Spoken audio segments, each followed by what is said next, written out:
Una de las historias más famosas a nivel mundial que difunden pánico y terror con los habitantes del mundo. Las leyendas se cuentan en Guanajuato, México, tanto la historia de la mujer de la chamarra y otra de la Pascualita, que también fue leyenda, que fueron las más famosas al nivel mundial. Ahora les cuento cómo fue mi caso cuando se manifestó el ser maligno que busca a sus hijos. Anduve en los pasillos de un hospital, solo la noche caía tipo 22 horas, pasé la noche hasta que consiguiera una suerte más elevada, frío y temperaturas bajo cero, me congelaban mis manos y todo el cuerpo, solo faltaban 5 horas para ser atendido en el hospital, una llamada me llegó a mi teléfono y marcaba que Sabrina estuvo llamando más de 3 horas y yo no pude atenderla por asuntos de salud. Mandé un mensaje y al rato me respondió en mensajes de texto.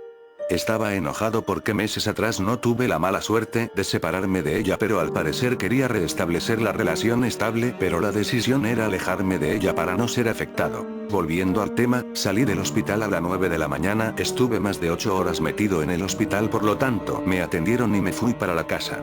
Estuve más de una esperando el microbús para trasladar a la casa sano y salvo. Prendí la tele para las noticias y la periodista dijo lo siguiente. El caso de La Llorona, una víctima sufrió un infarto y murió en el acto. Según las investigaciones, el deceso fue culpable de un ser sobrenatural que se manifestó en el lugar a las afueras de la ciudad de Guanajuato, México. La víctima se llamaba Héctor Sánchez, tenía 28 años de edad y estudiaba en investigaciones paranormales. Tuvo una práctica que le ha cobrado la vida del joven. El chico vivía en Distrito Federal, México. Sigamos la investigación hasta el fondo. Escuché las noticias y me espanté demasiado porque pensé que era una broma de La Llorona. El caso me llegó a mi cabeza y decidí viajar a México para investigar el caso, para ver a dónde me puede llegar. El viaje me costó $1000, viajaba junto con Sabrina y con un amigo mío. Tenía que estar bien con el equipo de investigación y tener en cuenta para el siguiente proyecto que tardaría 5 meses y el caso de la investigación arrancaría el día siguiente después del viaje desde Argentina a México. Aterrizamos en el Aeropuerto Internacional de Guanajuato, México.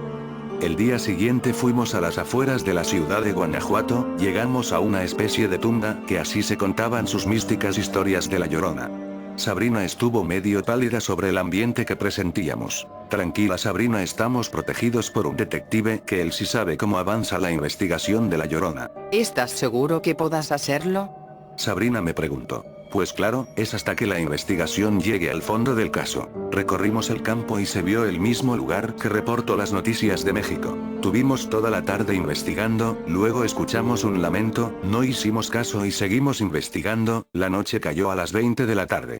Marchamos del lugar, mientras platicábamos qué íbamos a hacer en México con los gastos y cómo poder mantenernos para vivir. El auto se paró en un 1,5 kilómetros y cuando revisamos el coche no tenía nada, hicimos arrancar y funcionó. Al parecer fue una falla mecánica del vehículo y tuvo esa grave consecuencia. La gran secuela que íbamos a tener era recordar a La Llorona. A un mes que hemos llegado a México, el grupo de Televisa nos entrevistó para tener la secuencia de cómo pudimos investigar ilegalmente sin permisos del gobierno. Le respondí amablemente, en las noticias he visto el caso de la víctima Héctor Sánchez que falleció, decían que La Llorona no solo aparece en el lugar que estuvimos sino aparece en otros lugares del mundo, por ejemplo, San Juan, Argentina. Se contó el caso de las brujas que supuestamente habían en las afueras de la capital sanjuanina argentina. Aún no lo creo en eso, pero digamos que fueron una de las historias famosas de la Argentina. Solamente investigamos porque se sentían lamentos o desapariciones de niños y adolescentes secuestrados por La Llorona. ¿Me puedes explicar a fondo cómo pudieron tener la oportunidad de viajar a México? Tuve la oportunidad de hacer un pasaporte para poder viajar y hacerme antecedentes para identificar si soy de la nación o no. Después hice todos los papeles y cuando estaba en condiciones, saqué el boleto para venir a México y aquí estoy. Las investigaciones siguieron avanzando hasta que un punto de vista paramos porque sentimos lamentos y pasaban palomas negras llamadas gaviotas negras y nos fuimos del lugar.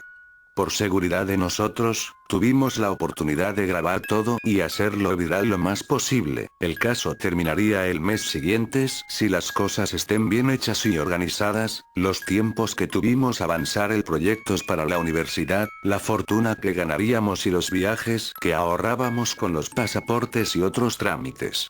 Tuvimos vacaciones por 1 mes y medio para descansar de los proyectos y seguir el siguiente mes para seguir avanzando y para ver qué sorpresas nos tienen en el campo de la cosecha.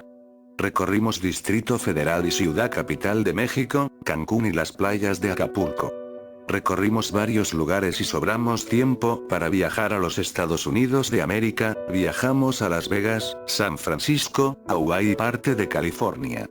Se nos cumplió el mes y nos tuvimos que volver a México para retomar la investigación de La Llorona. Volvimos a retomar las investigaciones, Leandro, yo, Sabrina y Marcos, un amigo que estudiábamos en la secundaria. Sabrina nos señaló un cartel de advertencia: este lugar no es accesible. Pensábamos que era una broma para perjudicar a otros, o los propios dueños habrán puesto el cartel para prevenir los incidentes.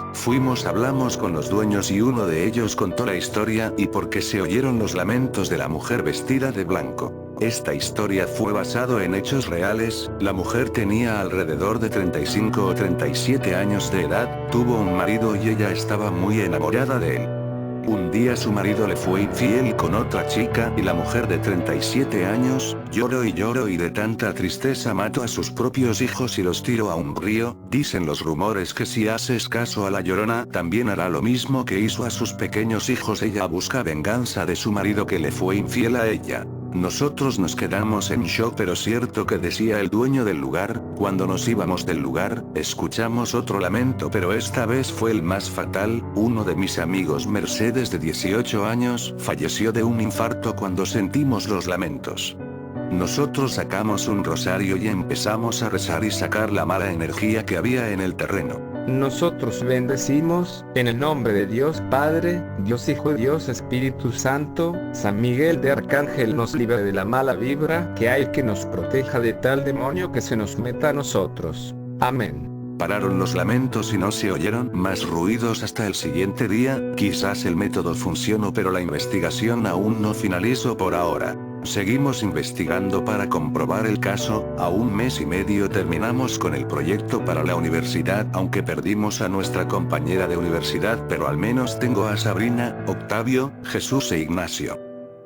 Al fin y al cabo la investigación finalizó y confirmó que la mujer asesinó a sus propios hijos por venganza de su marido que le fue infiel. El comisario de la policía científica identificó que el dueño del lugar está cuidando el terreno porque hay tanto malhechores que entran sin autorización y hacen lo que ellos quieren. El caso terminó hasta ahí, solo la historia quedará para todos los siglos. Solo La Llorona quiere buscar al que se le acerque donde está su marido y después lo lleva para ser asesinado. Es una historia muy aterradora, pero muy viralizada y muy bien desarrollada.